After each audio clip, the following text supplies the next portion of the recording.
We're out at Cicada Seed, and that's right out on Highway 95, just east of Yuma. With me is the farm manager, is Matt Haney. And Matt, this is a wonderful operation you have here. You grow a lot of types of seed here, don't you? That's correct. Actually, we do a lot of research also on to find out what kind of seed we can grow in Yuma. I understand the crop that we're looking at here is one of beets, and this crop is something to sort of help save a problem they had up in Idaho. Actually, it's in Mount Vernon, Washington. What they did is they lost their beets up there this summer, so we had them bring them down here, and now we're at the harvesting part, so we can send them up there, and then they can put them in cold storage, and then they can plant it. Now tell me what happens here. These workers are down on their hands and knees, and they're really working at this, and they yank one of these vegetables out of there, one of these beets. What happened? What they do is they're going to take the beet.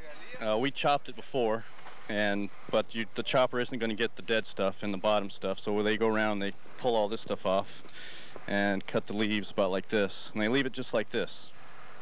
And then they have those green crates out there, and they're going to put them in the crates, and then the tractor over here will pick them up and take them over to the washing station. Is there a certain size that they have to take, or any size? Anywhere from 1.5 inches to about 3 inches.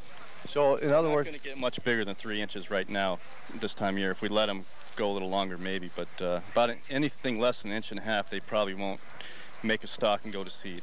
Well, Matt, you haven't had it easy. We've had a spate of weather here that's really set things back a bit, haven't it? That's correct.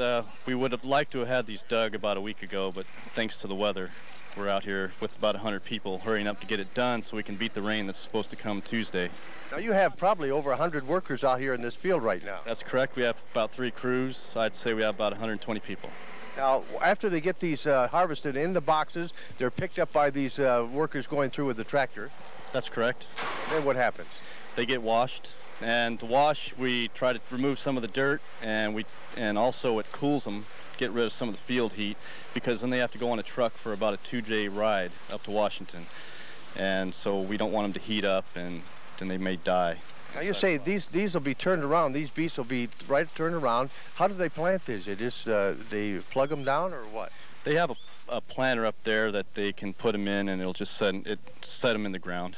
And so these will actually be going up to Washington to grow, right? That's correct. And these will be grown for seed, though, eventually. That's right. They'll probably harvest it for seed in probably October. They'll plant middle of April, and then they'll harvest in October. And this all happens because of the desert Southwest, right? That's correct. All right. Wonderful operation we have here. Cicada Seed, and one of the fine seed companies we have in the United States. And Matt Haney is one of the fine people that will give you all the information right here on NBC News Channel 11.